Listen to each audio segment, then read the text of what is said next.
TBS মার্কেটসের আজকের পর্বে সবাইকে স্বাগতম। প্রিয় দর্শক, আজকে আমাদের আমন্ত্রিত অতিথি হয়ে এসেছেন ঢাকা স্টক এক্সচেঞ্জ ব্রোকার্স অ্যাসোসিয়েশনের সাবেক সভাপতি জনাব আহমেদ রশিদ লালী। তিনি দেশের সবচেয়ে পুরনো একটি ব্রোকারেজ ফার্ম পরিচালনা করছেন, এটি তাদের পারিবারিক ব্যবসা। তার কাছ থেকে আমরা শুনব স্বাধীনতার আগে দেশে প্রথম স্টক এক্সচেঞ্জ স্থাপনের গল্প, আস্তে আস্তে শেয়ার বাজারটা কীভাবে আজকের পর্যন্ত এলো, তার বিনিয়োগের গল্প। লালী ভাই, আপনাকে স্বাগতম। ধন্যবাদ। লালী ভাই, আপনার বাবা ছিলেন one of the founding members Dhaka east Pakistan stock এক্সচেঞ্জের, তারপরে আপনার ছেলেও জয়েন করেছে বিদেশে পড়াশোনা শেষ করে। তো স্টক এক্সচেঞ্জ শুরুর গল্পটা যদি আমরা আপনার কাছ থেকে শুনি, কেমন ছিল সে সময়ের শেয়ার বাজার? আচ্ছা, দেখেন, 1954 সালে যখন প্রতিস্থাপিত হলো east Pakistan stock exchange association হিসাবে, সো ওখানে তখন করাচি স্টক এক্সচেঞ্জ মাত্র ছিল এবং খুব জমজমাট একটা বড় স্টক এক্সচেঞ্জ ছিল করাচি স্টক এক্সচেঞ্জ। তো তখন নারায়ণগঞ্জে এটা স্থাপিত হয় কয়েকজন মিলে, যেমন ইস্পাহানি ছিলেন, আপনার হানিফ সাহেব ছিলেন, এরকম 5-6 জন মিলে ওনারা এই অ্যাসোসিয়েশনটা করলেন এবং সেখান থেকে নারায়ণগঞ্জে শুরু হলো। তারপরে ওনারা 60-এর দশকে আসলেন মেট্রোপলিটন চেম্বার বিল্ডিংয়ে মতিঝিলে। তারপরে ওনারা জমি পেলেন 9F মতিঝিল কমার্শিয়াল এরিয়া, যেটা এখন পুরান ঢাকা স্টক এক্সচেঞ্জ আছে। তো এখানে কিছুই ছিল না, বেড়ার একটা ঘর ছিল, সেখানে ওনারা কয়েকজন বসতেন, চাটা খেতেন। এই 56 সালে যখন ট্রেডিং শুরু হয়, তখন এই ট্রেডটা হয় করাচি স্টক এক্সচেঞ্জ বেসড ট্রেডিংটা হতো। মানে করাচি স্টক এক্সচেঞ্জে যখন 10টায় যদি শুরু হতো, আমাদের এখানে 11টা-12টার দিকে শুরু হতো এবং তখন সবাই করাচি স্টক এক্সচেঞ্জে রেট জেনে তারপরে এখানে ট্রেড করতেন ওনারা, মেম্বারসরা নিজেরা। করাচিতে যে লিস্টেড শেয়ার সেগুলো ট্রেড করতেন, সেগুলো ট্রেড হতো, কিন্তু এখানে ওনারা কয়েকজন ব্রোকার মিলে, সেই সময় সেরকম কোনো ইনভেস্টর ছিল না, গুটি কয়েক ইনভেস্টর ছিল। তার মধ্যে প্রাক্তন ফাইন্যান্স মিনিস্টার উনিও একজন ইনভেস্টর ছিলেন পাকিস্তান আমলে, তো সাইফুর রহমান সাহেব।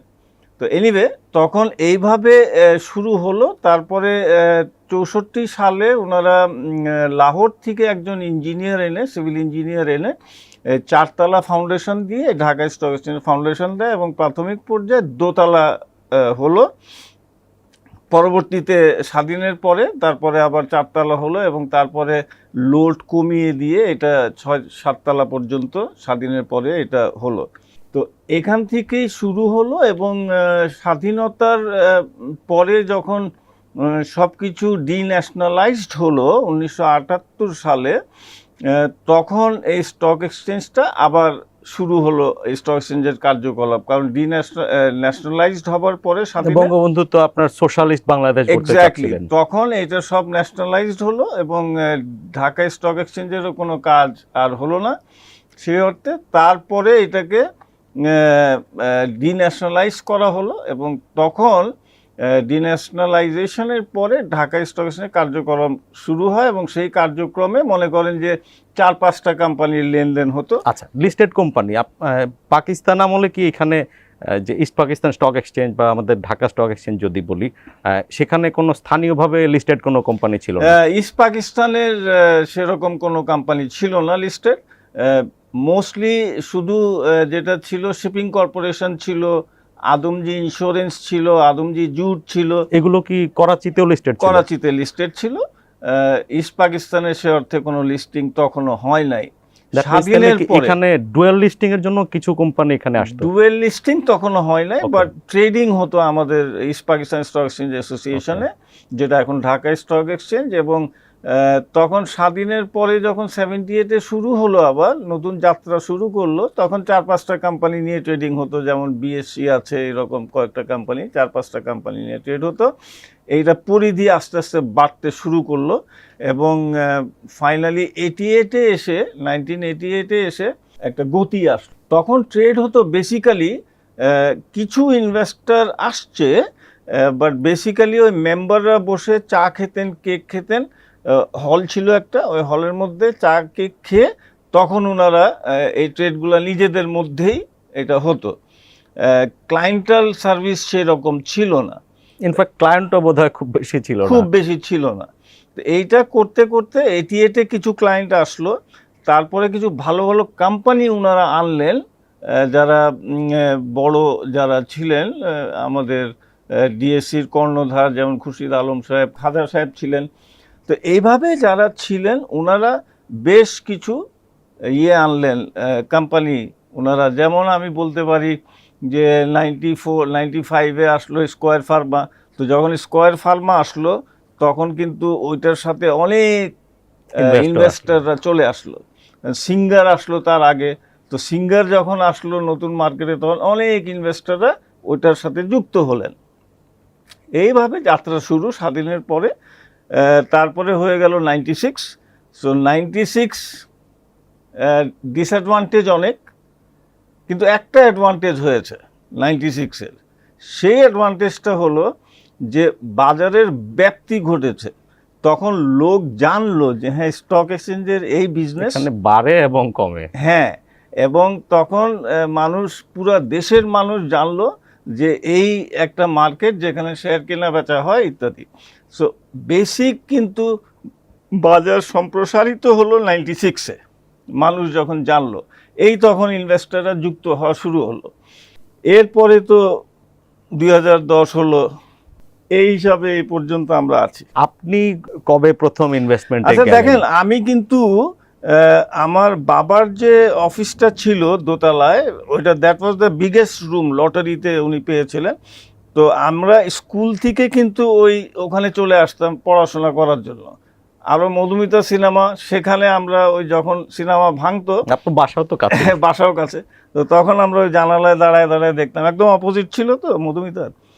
সো এই হিসাবে ওই ছোটোবেলার থেকেই আমার আনাগোনা ছিল।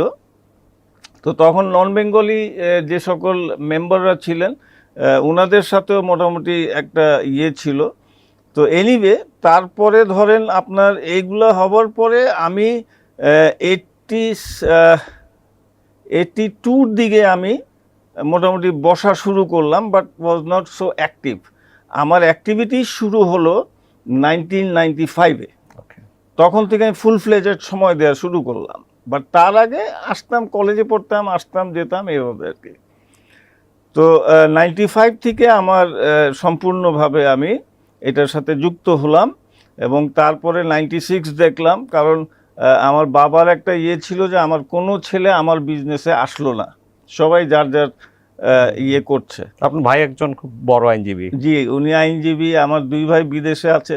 তো আমার ভাই একদিন ফোন করে বললেন যে পাপা আমাকে বলল যে কেউ আমার বিজনেসে আসে না। আমার তখন একটা ফ্যাক্টরি ছিল, সেটাই আমি দেখতাম।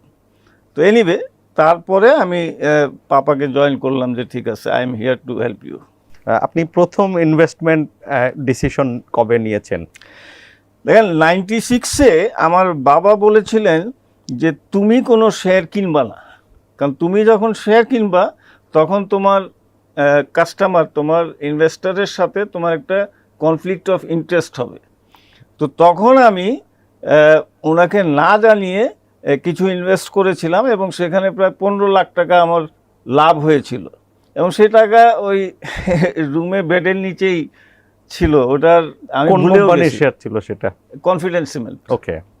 সেইটা করার পরে প্রায় 15 লাখ টাকা লাভ হলো এবং টাকাটা ওই বেডের নিচেই ছিল, আমি ভুলেও গেছি। অনেকদিন পরে খেয়াল হয়েছে আরে টাকা তো ওখানে আছে। এইভাবে আমার প্রথম ইনভেস্টমেন্ট। এটা কত সালের ঘটনা? 96। আচ্ছা, 96-এ। তখন তো ধরেন একটা মারামারি, হয়তো 2000 শেয়ারের অর্ডার দিল, হয়তো ভাগে পেলো 250 শেয়ার। ওকে। হ্যাঁ, যা পেতো ফ্লোরে ওখান থেকে সব ইনভেস্টরদেরকে আমরা ভাগ করে দিতাম। তো এই হিসাবে ধরেন একটা কনফ্লিক্ট অফ ইন্টারেস্ট সত্যি হতো। যদি আমি সেখানে ওই শেয়ারগুলো কিনতাম তাহলে একটা কনফ্লিক্ট অফ ইন্টারেস্ট হতো, আমি আমার কাস্টমারকে না দিয়ে আমি নিজে নিয়ে নিতাম। সো সেই জন্য আমার বাবা বললেন যে না, তোমার কমিশন আর্নিংটা পাইল আপ হবে, but don't buy share because তোমার customer then conflict of interest হবে। সো তারপরে আমি না জানিয়ে ওনাকে ওই কনফিডেন্সের শেয়ার কিনেছিলাম। এই আর কি তখন আমার ইনভেস্টমেন্ট শুরু 96-এ। একটা অ্যাডভাইজারি রোল, কারণ আমরা অনেক বছর ধরে দেখছি এবং আরও যারা সিনিয়র আছেন তাদের কাছেও শুনি বাট এখনও তারা সেটাই করেন। স্টক এক্সচেঞ্জ মানে হচ্ছেন মেম্বাররা, অ্যান্ড শেয়ার বাজার বলতে কিছু করতে গেলে ওনারা তাদেরকেই সবচেয়ে ডিসকাশন করেন। যদিও বা আমরা দেখি যে আইন কানুনে যে brokers are mainly to execute trades, হ্যাঁ, যেখানে কিন্তু অ্যাডভাইজারি যে একটা রোল আপনাদের, এইটা কেমন এনজয় করেন? দেখেন, অ্যাডভাইজারি রোল সবসময় প্রতিদিন আপনি অনেক ফোন পান যে আমি কোনটা কিনবো, এবং কোনটা বেচবো। সেখানে আমার ক্লায়েন্ট না, কিন্তু তারপরেও আমি ফোন পাই চিটাগং থেকে, রাজশাহী থেকে, বিভিন্ন জায়গা থেকে। বাট এনিওয়ে, কিন্তু অ্যাডভাইজারি রোল কিন্তু ব্রোকারদের নাই এই মুহূর্ত পর্যন্ত। যখন অ্যাডভাইজারি লাইসেন্স ইস্যু হবে, যেটা হয়তো কাজ চলছে এসএসসিতে, তখন আমরা লাইসেন্স নিলে উই ক্যান অ্যাডভাইস। বাট এই মুহূর্ত পর্যন্ত অ্যাডভাইস করাটা আইনত দণ্ড, মানে এটা মানা আছে। বাট স্টিল আমাদেরকে বাজারের স্বার্থে, বিনিয়োগকারীদের স্বার্থে কিছু কিছু অ্যাডভাইস করতে হয়। যে যখন ওনারা এসে বলেন যে জেড গ্রুপের একটা শেয়ার কিনবেন, আমি তখন মানা করতে হয় যে ভাই এটার মধ্যে নাই কিছু, হ্যাঁ, এটা কেন আপনি কিনবেন?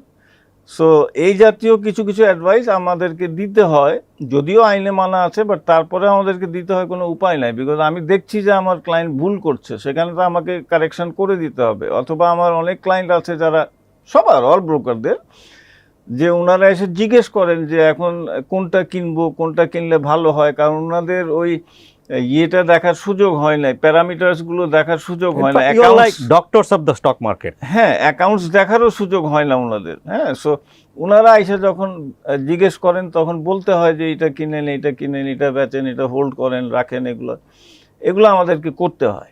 অনেক বছরের ইতিহাস। এর মাঝখানে আমাদের শেয়ার বাজারটা, আপনি তো সারা পৃথিবীর শেয়ার বাজার ঘুরে ঘুরে দেখেছেন, ইভেন পাকিস্তান বা ইন্ডিয়া, এগুলো আমরা কতটা এগিয়েছি? Are you satisfied?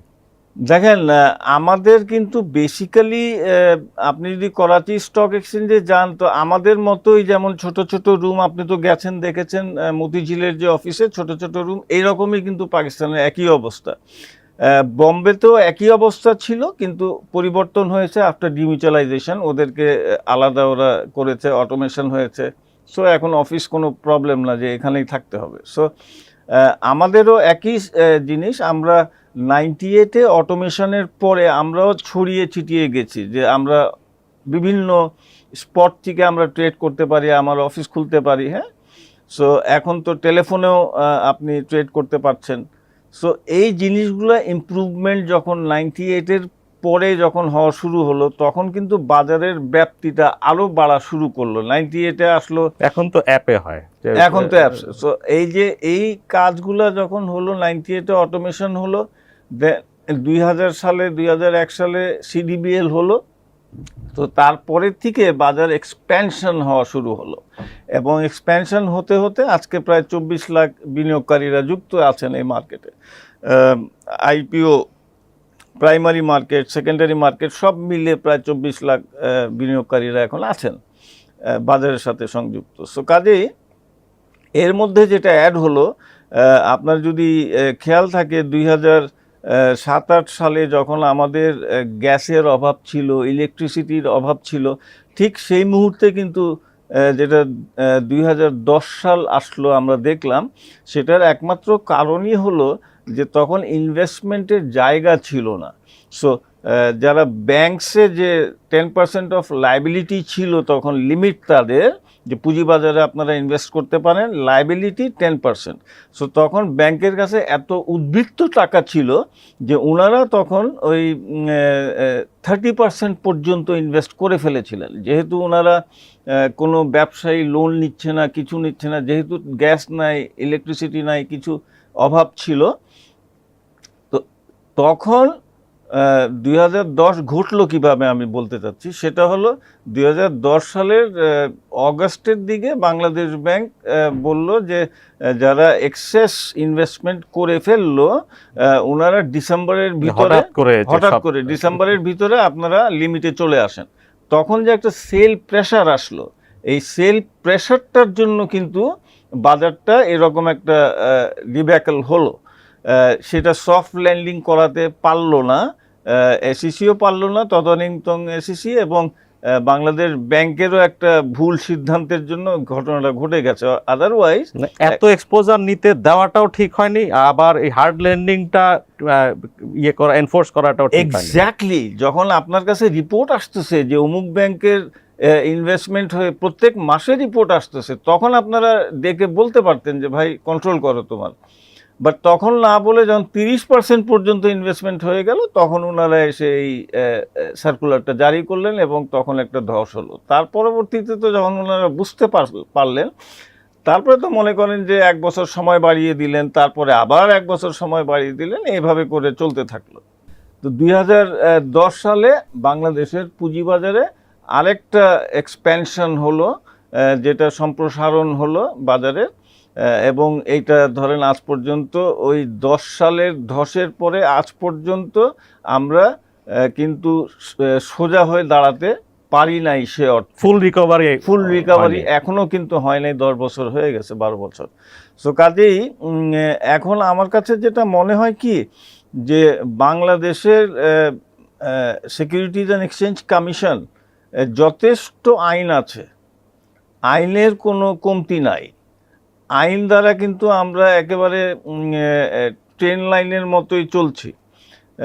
এখানে যেটা প্রয়োজন আমার কাছে যেটা মনে হয়, যে ইন্ডেক্স কোথায় গেল এটা দেখার দরকার নাই, বাজারে কত প্রাইস ফ্লাকচুয়েট করলো এটাও দেখার দরকার নাই। আমার মনে হয় যেটা মনিটরিং করা দরকার সার্ভেলেন্সের মাধ্যমে, সেটা হলো যাতে কোনো ব্যাড প্লে না হয় বাজারে। বাজারের হেলথটাকে ঠিক রাখতে হবে, বাজারে কেউ প্লে করতে না পারে সেই জিনিসটা, মাত্র ফাউল প্লে যদি না করতে পারে সেই জিনিসটা কিন্তু আমাদের দেখা উচিত। এবং সেখানে বাজারের শৃঙ্খলা যদি থাকে, তাহলে পরে এই বাজার অনেক দূর এগিয়ে যাবে, বাজারে অনেক পোটেনশিয়াল আছে। এবং এই বাজার আমি আশা করি যে এই বাজারটা দেখবেন একটা সময় আসবে যখন ইন্ডেক্স আর এখানে থাকবে না, 6000 লেভেলে থাকবে না, ইন্ডেক্স অনেক উপরে চলে যাবে। একটা সার্ভে কয়েক মাস আগে, ক্যাপিটাল মার্কেট সেন্টিমেন্ট সার্ভে, বেশ পার্টিসিপেটিভ, এবং স্যাম্পলিংগুলো আমরা যেমন দেখেছি খুব জানা বোঝা লোকজন পার্টিসিপেট করে সার্ভেটা প্রত্যেক বছরে, আমরাও রিপোর্ট করেছি পত্রিকায়। সেখানে একটা খুব সিগনিফিক্যান্ট অবজারভেশন আমার, যে অলমোস্ট 80% অর মোর মানুষ বিশ্বাস করে যে বাংলাদেশের ক্যাপিটাল মার্কেটে ইন্টিগ্রিটির ঘাটতি খুব প্রকট। How do you feel about this reality? এই ইন্টিগ্রিটির ম্যাটারগুলো থেকে কনফিডেন্স লেভেলটা আসে কিন্তু। সো এখানে বিষয়টা হলো যে গভর্নেন্স সিস্টেম ইজ উইক, আমার বলতে কোনো দ্বিধা নাই। Governance system is weak. আমাদেরকে যে কাজটা করতে হবে সেই জিনিসগুলো হলো যে আপনার যে কোম্পানিগুলো আছে সেই কোম্পানিগুলোর বোর্ড, এবং সবচাইতে ইম্পর্টেন্ট যে কোম্পানির যে সিএফও এবং ইন্টারনাল অডিট সিস্টেম, এইটাকে কন্ট্রোল করতে হবে এবং সিএফওকে অ্যাকাউন্টেবল করতে হবে। কারণ হলো যে আপনার এই ইন্টিগ্রিটির কথা যেটা বললেন, যে একজন ইনসাইডার ট্রেডিং করে একজন আগাম ইনফরমেশন পেয়ে অনেক কিছু করে নিচ্ছে, যেটা আমি পাচ্ছি না ইনফরমেশন, আপনি পাচ্ছেন না, উনি কিন্তু সে ইনফরমেশন পেয়ে কিন্তু উনি ওনার গেম করে ফেললো। সো এইটা যদি আপনি গভর্নেন্স সিস্টেমটা, আজকে কি আছে দেখেন, আমি একটা এক্সাম্পল দিই। 7টা কোম্পানি ডিক্লেয়ার করার পরেও এখনও ওনারা ডিভিডেন্ডগুলো পে আউট করতে পারছেন না। ঠিক আছে, তাহলে পরে আমাকে বুঝতে হবে যে ওনার ক্যাশ ফ্লোতে ঘাটতি আছে, ক্যাশ ফ্লোতে ঘাটতি থাকার কারণে উনি ডিভিডেন্ডগুলো পে আউট করতে পারছেন না। তার মানে হলো যে 7টা কোম্পানি 8টা কোম্পানি এরকম আছে, আরও 7-8টা কোম্পানি আছে যারা দিতে পারছেন না কিন্তু ইনস্টলমেন্টে দিচ্ছেন।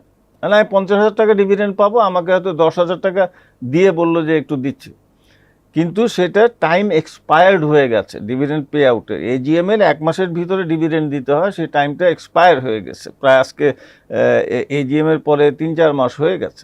তো এইরকম একটা সিচুয়েশন যখন বাজারে হয়, তার মানে হলো আমার অ্যাজ অ্যান ইনভেস্টর আমার কনফিডেন্স লেভেলটা কোথায় থাকবে?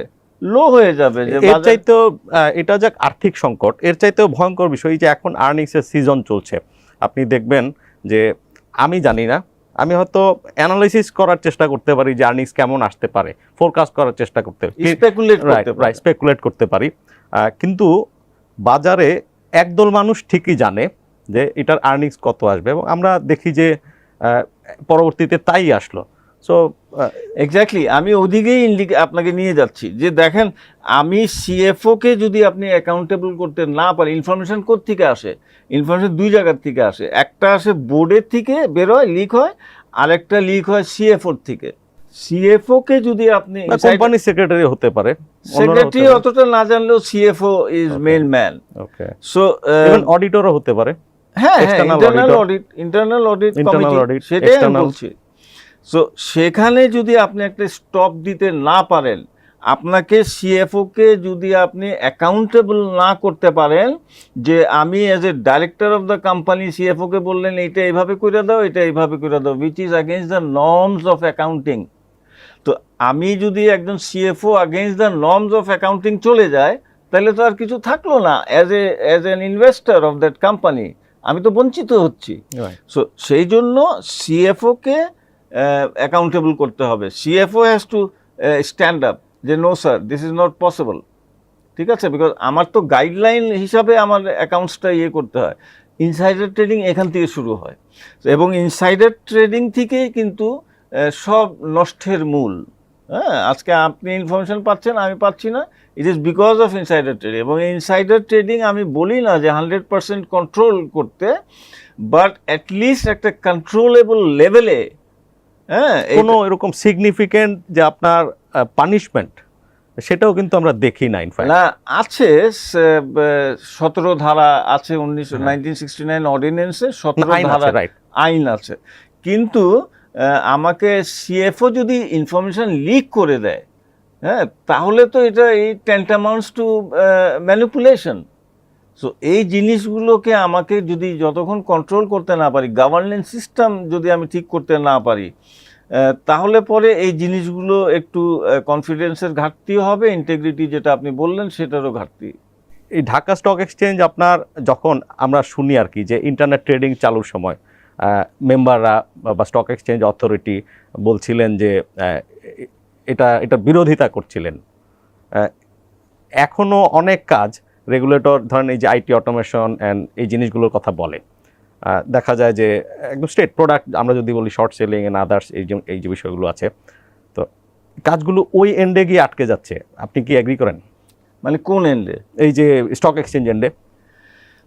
ডেফিনেটলি আমি আপনার সাথে সম্পূর্ণ একমত। দেখেন, স্টক এক্সচেঞ্জের যে ভূমিকা পালন করা উচিত ছিল বাজারে, ক্যাপিটাল মার্কেট এবং বিশেষ করে ইনভেস্টরদের জন্য, সেই ভূমিকা কিন্তু ওনারা আসতে পারেন নাই, সম্পূর্ণভাবে ওনারা করতে পারেন না। এবং স্টক এক্সচেঞ্জ যে রকম জিনিসগুলো করা উচিত, লাইক ফর এক্সাম্পল আমি একটু আগে যেটা বললাম যে 7টা কোম্পানি ডিভিডেন্ড দিচ্ছে না এখনও, স্টক এক্সচেঞ্জের কোনো কথা নাই, বিকজ স্টক এক্সচেঞ্জ 5,000 টাকা প্রতিদিন ফাইন পাচ্ছে, ঠিক আছে। তো ওনারা, আরে ভাই 5,000 টাকা ফাইন প্রতিদিন বেসিস তো বড় কথা না, আমি অ্যাজ অ্যান ইনভেস্টার আমার কনফিডেন্স তো শ্যাটার্ড হয়ে যাচ্ছে। সো কাজেই ডিএসসিকে কিছু আমার মনে হয় কিভাবে করবেন আমি জানি না, বাট ডিএসসি আসলে প্যাথেটিক একটা অবস্থায় মধ্যে আছে। I am not to happy with DSC board and management. আপনি চিন্তা করেন, আজকে লজ্জাস্কর বিষয় হলেও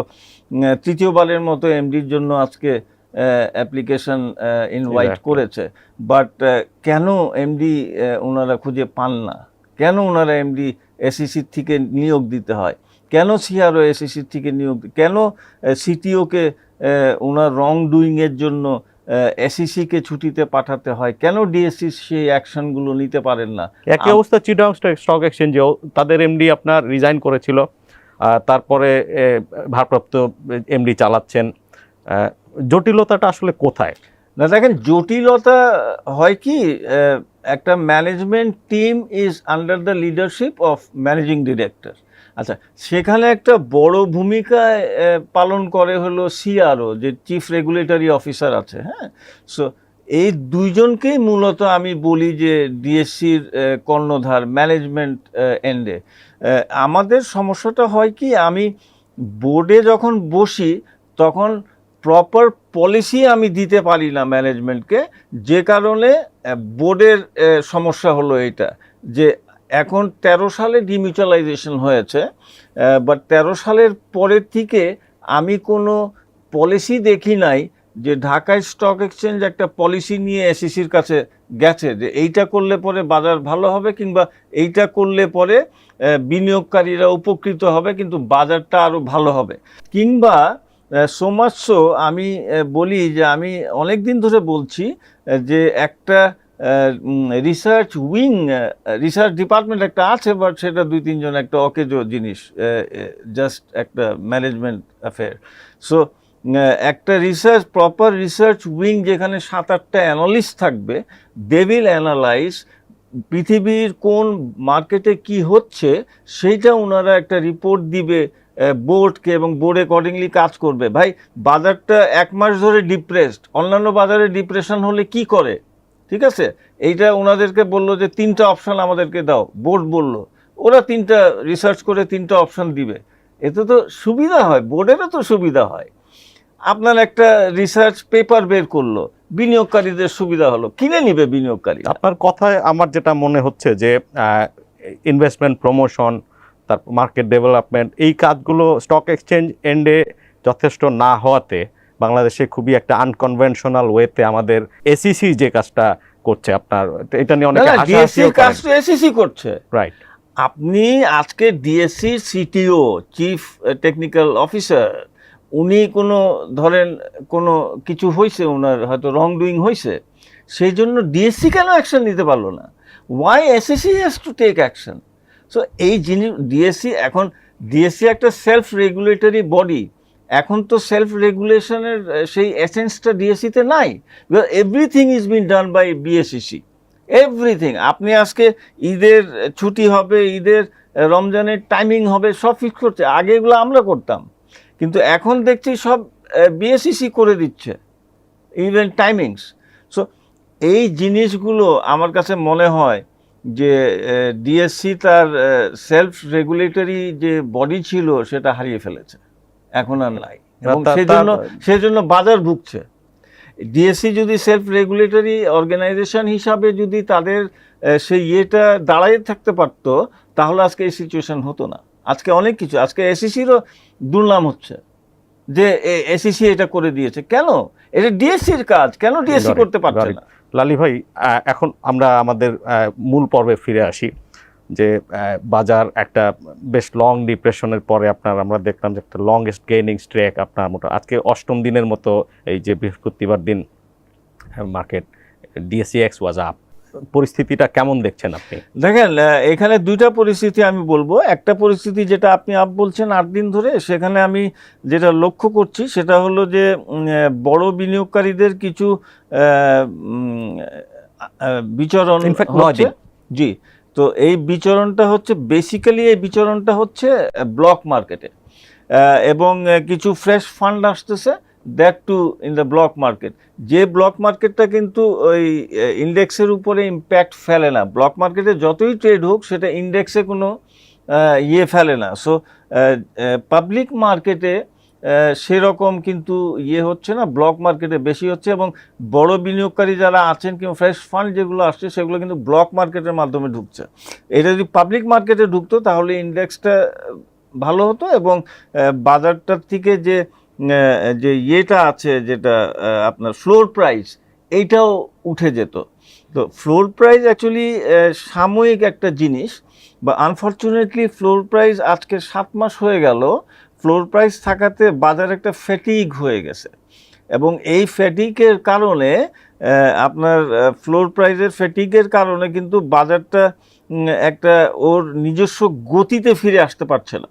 কারণ যদি 350-400 ইনস্ট্রুমেন্টের মধ্যে যদি 200 ইনস্ট্রুমেন্টে কোনো ট্রেড না হয় কিংবা ফ্লোর প্রাইসে পড়ে থাকে, তাহলে পরে কিন্তু এই বাজার তার সুস্থ গতিতে কিন্তু 130টার মতো ইনস্ট্রুমেন্ট আছে যেগুলো আপনার রেগুলার ট্রেডিংয়ে আছে আর কি। জি, এক্স্যাক্টলি।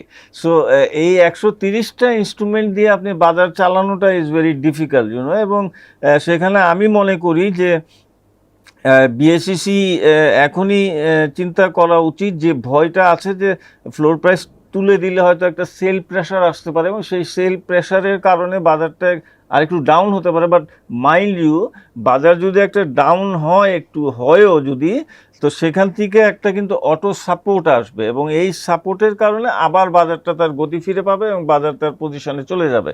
সো আমার কাছে মনে হয় যে এই জিনিসটা একটু এসইসিকে এখন চিন্তা করতে হবে যে ফ্লোর প্রাইস তোলার কিভাবে ওনারা তুলবেন। কারণ আমার কাছে যেটা মনে হয়েছিল, আমি যেটা কয়েকবার বলেছিও, যে ফ্লোর প্রাইস তোলার একটা ভালো সময় গেছে, দুইটা ভালো সময় গেছে। একটা হলো যে যখন এই বেনিফিটসগুলো অ্যানাউন্সমেন্ট আসে, ডিভিডেন্ডসগুলো, তখন যেটা ডিভিডেন্ড আসলো 10%, 12%, হোয়াট এভার, ওই ইনস্ট্রুমেন্ট থেকে আপনি ফ্লোর প্রাইস তুলে দেন। কারণ ভালো ডিভিডেন্ড আসলে পরে হয়তো ওই ইম্প্যাক্টটা হবে না, যেটা আমি আশঙ্কা করছি যে পড়ে যাবে। হ্যাঁ, ওই দুইটা ইনস্ট্রুমেন্টের থেকে ফ্লোর প্রাইস তুলে দেন। এবং প্রতিদিন বেসিসে 2-3টা করে যদি তুলে দেন, যারা ডিভিডেন্ড দিয়েছে, ভালো ডিভিডেন্ড দিয়েছে। 1, 2, আরেকটা জিনিস হলো যেটা এসইসি, বিএসইসি যেটা বলেছে যে 300 কোটি টাকা সাপোর্ট একটা বাজারে দেওয়ার জন্য, 300 কোটি টাকা ওই দিবে এবং তার সাথে আরও 300 কোটি টাকা যারা লোন নেবে ওনারা অ্যাড করবে। তো 600 কোটি টাকার একটা সাপোর্ট। তো 600 কোটি স্মল অ্যামাউন্ট, বাট তারপরে একটা সাপোর্ট থাকে। সো এই যে 600 কোটি টাকা যখন এন্টার করবে বাজারে, ঠিক সেই এন্ট্রির সময় কিন্তু একটা যে কাট অফ ডেট দেওয়া যায় যে ভাই 1 তারিখ থেকে এই সাপোর্টটা আসবে, টাকা ইন করবে বাজারে, ঠিক আছে? তো 1 তারিখ থেকে যদি ফ্লোর প্রাইসটা তুলে দেয়, তাহলে এই সাপোর্টটার সাথে আসলে পরে তখন ইম্প্যাক্টটা কম হবে, বাজার নিচে যাবার ইম্প্যাক্টটা কম হবে। This was the second chance যেটা মিস করেছে আমার মনে হয়। বাট হাউএভার, আমি বিএসইসিকে রিকোয়েস্ট করব যে এইটা নিয়ে আমার মনে চিন্তা করা উচিত, যে ফ্লোর প্রাইস এত লম্বা সময় পর্যন্ত থেকে ফেটিগ বাজারে চলে আসছে, সেটাকে দূর করা। মানে 7 মাস ধরে এই বাজার, মোর দেন 7 মান্থস, যে আইসিইউতে আছে। জি, ওকে। তো এখান থেকে আমার মনে হয় ফ্লোর প্রাইসটা তোলার চিন্তা ভাবনা খুব প্রায়োরিটিতে চিন্তা করা উচিত। এখন লালি ভাই, ফ্রেশ ফান্ড বাজারে ঢুকছে, অনেকেই আপনার যেহেতু বাইং রেঞ্জে আছে, কিছু ভালো কর্পোরেট অ্যানাউন্সমেন্ট আসছে, আর্নিংস, ডিভিডেন্ড, এগুলো দেখেও অনেকে আপনার শিক্ষিত লোকজন তাদের সেভিংস থেকে আপনার টাকা পয়সা ঢুকাচ্ছে বাজারে। What should be the investment strategy? দেখেন, ইনভেস্টমেন্ট স্ট্র্যাটেজি আমি যেটা মনে করি যে মিনিমাম ফান্ডামেন্টাল দেখে, মিনিমাম, আমি বলি না যে একদম 100% ফান্ডামেন্টাল শেয়ারে ইনভেস্ট করো, হ্যাঁ, ব্যাচবিসিতে করো, ওই সিঙ্গারে করো, ওখানে নো, মিনিমাম ফান্ডামেন্টাল দেখে ইনভেস্টমেন্ট করাটা will be good. Junk avoid করা, এক কথা বলে। হ্যাঁ, জাঙ্ক অ্যাভয়েড তো বটেই করা, জাঙ্ক অ্যাভয়েড করা তো বটেই। এবং সেইটা আমার মনে হয় ইনভেস্টমেন্টটা আপনার 3 ভাগে করা উচিত। নাম্বার 1 হলো যে at least for 1 year, 3 years, 5 years beyond. Because 1 বছরের মধ্যে যদি আপনার টাকাটা ক্যাপিটাল গেইন হয়, টেক ইট। হয়তো 1 মাস পরে দেখা গেল আমার ক্যাপিটাল গেইন হয়ে গেল, but my investment is for 1 year। মানে আমি যখন ইনভেস্ট করেছি তখন 1 বছরের চিন্তা করে আমি করেছি, যে 1 বছর আমি ধরবো না। সো 1 বছরের মধ্যে যদি ক্যাপিটাল গেইন হয়ে যায়, 1 মাস পরে হয়ে যায়, take it, grab it. Investment করার আগে দিয়ে আমাকে চিন্তা করে রাখতে হবে যে আমি আজকে এই ইনভেস্টমেন্ট করলাম 1 বছরের জন্য, কি 3 বছরের জন্য, কি 5 বছর প্লাসের জন্য। সো আমার এই ইনভেস্টমেন্টে আমি যখনই 20% আমার গেইন হবে, আমি এটা নিয়ে নিব। বিকজ হয় কি, অনেক সময় ওই গ্রিডের জন্য আমি লাস্ট প্রফিট পর্যন্ত বসে থাকতে হয়। No, it's wrong. আমি শেয়ার কেনার সময় আমাকে চিন্তা করতে হবে যে আমি 10% প্রফিটে এটা ছেড়ে দিব, এরপরে যদি বাড়ে তাহলে আমার কাছ থেকে যে কিনেছে ইটস হিজ লাক, এরপরে পরবর্তী মানুষের লাক। তাহলে হবে কি, বাজারের মধ্যে প্রফিটটা ছড়িয়ে যাবে। হ্যাঁ, আমি যদি সব খেতে চাই একসাথে, সেইটা ভুল। এবং প্রফিটটা যত ছড়াবে বাজারে, যত বেশি মানুষ প্রফিট করতে পারবে, বাজারটা তত সুস্থ হবে, বাজারে তত একটা মানুষের বিকজ আপনাকে টাকা কামাইতে দিতে হবে। আপনি আজকে যদি শেয়ারের দাম 50 টাকা বেড়ে যায়, 100 টাকা বেড়ে যায়, আপনি ইনভেস্টিগেশন করেন, আপনি ইনকোয়ারি পাঠান, let market moves on is own way. আপনি ঢেউকে আপনি বাধা দিয়ে রাখতে পারবেন না, আর ঢেউকে যখন বাধা দেবেন তখন ওই বাঁধ ভেঙে কিন্তু বের হয়ে যাবে। সো কাজেই আপনার দেখতে হবে যে বাজার শৃঙ্খলা যাতে নষ্ট না হয়, বাজারে কেউ যাতে খারাপ ব্যাট প্লে করতে না পারে, হ্যাঁ, এই জিনিসটাই দেখা।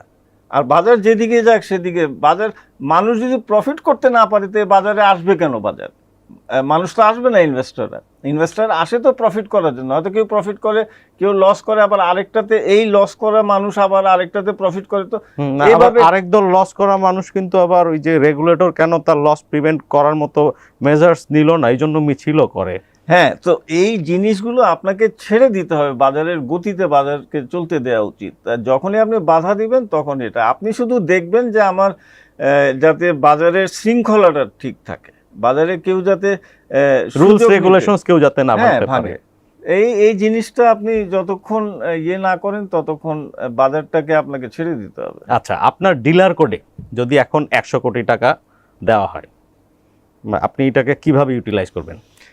ওই যে বললাম 3 ভাগে আমি ইনভেস্ট করব, 1 বছরের জন্য, 3 বছরের জন্য, 5 ইয়ার্স এবাভ। ওকে, ফ্যান্টাস্টিক। এটা তো মেয়াদ, তারপরে ধরেন সেক্টরাল অ্যালোকেশন বা অ্যাসেট ক্লাস। আমি চেষ্টা করব, যে বললাম মিনিমাম ফান্ডামেন্টাল দেখে আমি ইনভেস্ট করব, আর চেষ্টা করব যাতে ব্লু চিপসের মধ্যে আমার যেটা 5 ইয়ার্স প্ল্যান যেটা হবে সেটা হবে অ্যাবসলিউটলি ব্লু চিপস, হ্যাঁ, কোনো সেটার মধ্যে ইয়ে নাই। আর যেটা 3 ইয়ার্সের মধ্যে হবে সেটা মিডিয়াম টাইপের, আমি দেখব যে লোকাল কোম্পানি মিডিয়াম কোনটা বেটার হবে, হ্যাঁ, এবং হিস্ট্রিটা কি, সেটা ডিভিডেন্ড পে আউট হিস্ট্রিটা কি সেটা আমি দেখব, ইপিএস যেটা সেটা দেখব। সো এই জিনিসগুলো এবং দ্য স্পন্সরস, এই জিনিসগুলো দেখে আমি 3 বছরের জন্য, আর 1 বছরের জন্য যেটা আমি করব সেটা মোটামুটিভাবে একটা কোম্পানি যেটা লোকাল কোম্পানি ভালো যেটা, সেদিকে আমি 1 বছরের জন্য ইনভেস্ট করব। এবং প্রত্যেকটা ইনভেস্টমেন্ট, প্রত্যেক ধাপের পিরিয়ডের ইনভেস্টমেন্টের মধ্যে যখনই আমার কোনো ইয়ে হবে, প্রফিট হবে, যেটা আমি চিন্তা করেছিলাম ইনভেস্টমেন্টের আগে যে আমি 20% প্রফিট করব, আমি সাথে সাথে রিলিজ করে কিছু ইনভেস্টেবল কোম্পানি যেগুলো আপনার নজরে আছে, যে আপনি ভালো প্রাইসে পেলে বা এখনকার প্রাইসে লুক্রেটিভ মনে করেন? নাম বলাটা ঠিক হবে না, বাট আমি ফার্মাসিউটিক্যাল সেক্টরে 2-1টা কোম্পানি দেখি ভালো, আমি মাল্টিন্যাশনাল কোম্পানি 2-1টা ভালো দেখছি, এইভাবে করে আমি টেক্সটাইল সেক্টরের 2-1টা ভালো দেখি। এবং টেক্সটাইল সেক্টর আমার মনে হয় যে কিছু সময়ের মধ্যে হয়তো একটা ভালো ইয়ে আসবে, একটা গতি আসবে। ইন্স্যুরেন্স সেক্টরে আমি 2-1টা কোম্পানি আছে যেগুলো ভালো, ইঞ্জিনিয়ারিং সেক্টরে কয়েকটা ভালো কোম্পানি আছে যেগুলোর মধ্যে I can bet. Banking stock একসময় লাইক 2010-এ মার্কেটে ছিল আপনার কিং স্টকস, যে এখন তো খুব ডিপ্রেসড অবস্থা, যে ইল্ড দেখা যাচ্ছে যে আপনার অলরেডি অ্যানাউন্সড কিছু দেখলাম যে ইল্ড আপনার ওদের এফডিআর রিটার্নের চেয়ে হয়তো বেশি, কিন্তু এই স্টকগুলোতে কেউ কেন যাচ্ছে না? আচ্ছা, 2টা কারণ। একটা হলো যে দেখেন ব্যাংকিং সেক্টরের যে পেড আপ ক্যাপিটাল, এইগুলো তো ধরেন 10 কোটি টাকা, এই 10 কোটি টাকার থেকে পেড আপ ক্যাপিটাল শুরু হয়েছিল, এবং আজকে ব্যাংকসগুলোর পেড আপ ক্যাপিটাল হয়ে গেছে 1700, 1800 কোটি, 700, 800 এরকম হয়ে গেছে, বিশাল একটা পেড আপ ক্যাপিটাল হয়ে গেছে। যে কারণে পরে এই শেয়ারগুলোতে যখন বাড়ে তখন খুব অল্প পরিমাণ বাড়ে।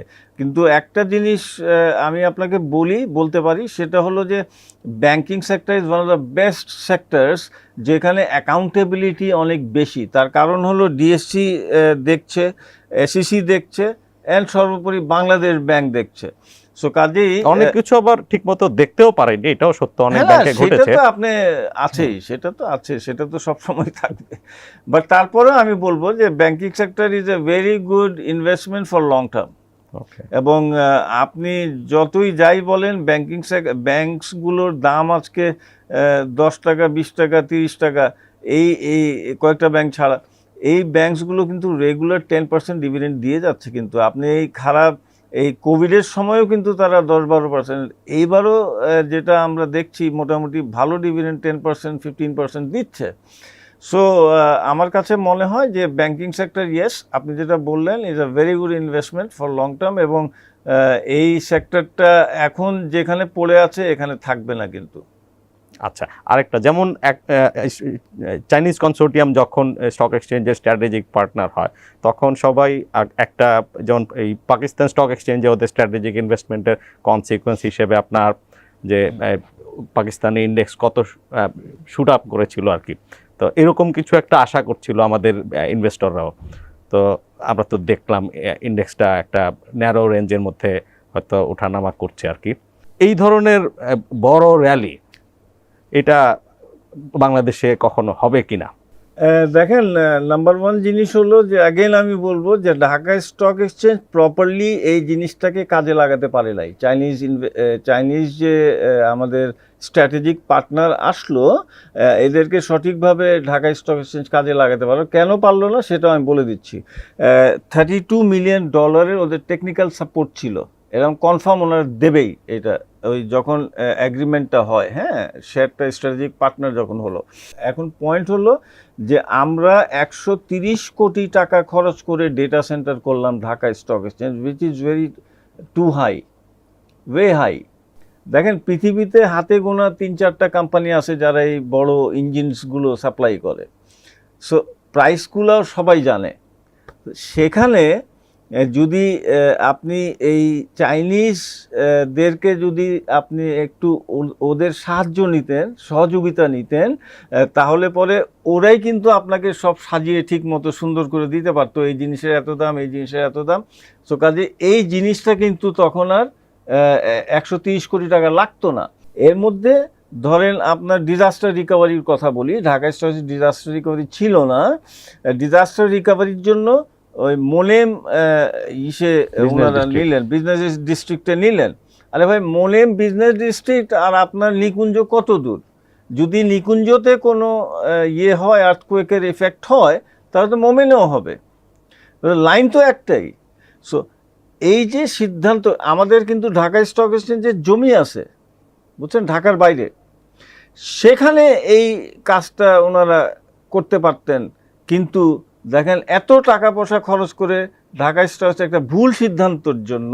আপনারা তো অনেক member, you are the share holders, you are the owner of this exchange, আপনারা এজিএম এ এই বিষয়গুলো কমপ্লেন করেন কিনা? হ্যাঁ, ওকে, 100%। এবার এজিএম এ সেই কথাগুলো বলা হয়েছে যে আপনি মোলেম সেন্টার, এজিএম ছাড়াও বলা হয়েছে আপনি মোলেম সেন্টারে গেলেন কেন? ওয়াই নট আমাদের যে জায়গাটা আছে ঢাকার বাইরে, সে জায়গা is more even better. Okay, got the points. Lali ভাই, আমি যে লাস্ট প্রশ্নটা ছিল এরকম যে একটা জেনারেশন যদি ক্যাপিটাল মার্কেটে আপনার একটা রাইট টাইমে ইনভেস্ট করে, তারা এনর্মাস ওয়েলথ ক্রিয়েট করতে পারবে। বাংলাদেশে ক্যাপিটাল মার্কেটের এরকম সম্ভাবনা আপনি কবে দেখছেন? এখনই আছে। আপনি বিশ্বাস করেন, অনেকগুলো শেয়ার, আমি নাম বলছি না, অনেকগুলো শেয়ার কিনে ওনারা যুগের পর যুগ রেখেছেন এবং সেখান থেকে মেয়ের বিয়ে দিয়েছেন, ছেলের বিয়ে দিয়েছেন, এমনও হয়েছে। তার কারণটা কি আমি বলে দিচ্ছি। হয়তো ধরেন একটা কোম্পানি শেয়ার ওনারা কিনলেন, এই কোম্পানি 10 বছর ধরে উনি রেখেছেন এবং সেখানে যে বোনাসগুলো অ্যাড হয়েছে, রাইট শেয়ারগুলো অ্যাড হয়েছে, হিউজ একটা কিন্তু ভলিউমে ওনার শেয়ার হয়ে গেছে। ওই বোনাস শেয়ার বিক্রি করেই উনি কিন্তু মেয়ের বিয়ে দিয়েছেন। সো কাজে আমার কাছে মনে হয় যে প্রসপেক্টস আর দেয়ার, অনলি জিনিস হলো যে আপনার সুচিন্তিত ইনভেস্টমেন্ট করতে হবে এবং ইনভেস্টমেন্টের আগে কয়েকটা জিনিস অবশ্যই দেখতে হবে যে যদি আপনি লং টার্মে করছেন তো আপনাকে ওই ডিভিডেন্ড পে আউটটা হিস্ট্রিটা দেখতে হবে, আপনাকে স্পন্সর্স দেখতে হবে, আপনাকে ইপিএস এই মুহূর্তে কি আছে অ্যান্ড ফিউচার কি আছে। ফিউচার বলতে আমি যেটা বোঝাচ্ছি যে ফিউচারে সেই বিজনেসটার কোনো ওনারা এক্সপ্যানশনের প্রোগ্রাম আছে কিনা 5 বছর পরে, 3 বছর পরে। যেমন একটা কোম্পানি হয়তো সৌদি আরবিয়া একটা প্ল্যান্ট ওপেন করতেছে, একটা কোম্পানি হয়তো কেনিয়াতে প্ল্যান্ট করতেছে। তো এই জিনিসগুলো, প্রাইস সেন্সিটিভ ইনফরমেশনগুলো যখন আমার কাছে আসবে, তখনই আমি মাইন্ডসেট করব যে this is gone a very good company for future. So এইরকম কোম্পানি আমাদের আছে অনেক। সো আমার কাছে মনে হয় যে এই 4-5টা জিনিস যদি একজন বিনিয়োগকারী যদি দেখেন, তাহলে ওনারা লং টার্ম, ওনাদের ফিক্সড ডিপোজিটের মতো করে ওনারা শেয়ার কিনে 10 বছরের জন্য ওনাদের মানে ওনাদের নেক্সট জেনারেশনের জন্য রেখে যেতে পারেন। এমন কোম্পানি কিন্তু এখনই আছে অনেকগুলো। লালি ভাই, আপনাকে অসংখ্য ধন্যবাদ। আমাদের স্টুডিওতে সময় দেওয়ার জন্য। অনেক ধন্যবাদ, খুব ভালো লাগলো এসে, এবং অনেক কথা বললাম, হয়তো অনেক ইতিহাসও বললাম। আশা করি যারা দেখবেন অনুষ্ঠান ওনাদের ভালো লাগবে। Thank you. দর্শক, আহমেদ রশিদ লালী ভাই, তিনি বাংলাদেশের শেয়ার বাজারের ইতিহাস বললেন, প্রজন্ম থেকে প্রজন্মান্তরে সম্পদ সৃষ্টির গল্পগুলোও শুনলাম, ঠিক কোথায় শেয়ার বাজারের প্রবলেমগুলো আছে, বিশেষ করে স্টক এক্সচেঞ্জের, যেহেতু উনি মেম্বার, স্টক এক্সচেঞ্জ নিয়েই কথা হয়েছে বেশি, নিশ্চয়ই আরও অন্যান্য সমস্যাও আছে। তো বিনিয়োগ করলে 3 ধাপে আপনার মেয়াদ নির্ধারণ করার একটা পরামর্শ তিনি দিয়েছেন, 1 বছরের জন্য, 3 বছরের জন্য, 5 বা তার চেয়ে বেশি বছরের জন্য, এবং যত দীর্ঘমেয়াদে বিনিয়োগ করবেন তত ব্লু চিপ এবং ফান্ডামেন্টালি সাউন্ড কোম্পানি বিনিয়োগ করার উপর তখন গুরুত্বটা বেশি থাকে। আর স্বল্পমেয়াদী লাভ হলে লাভ তুলে নিতে হয়, আবার আন্ডারভ্যালুড কোনো শেয়ারে ট্রাই করতে হয়। পরের পর্বে দেখা হবে।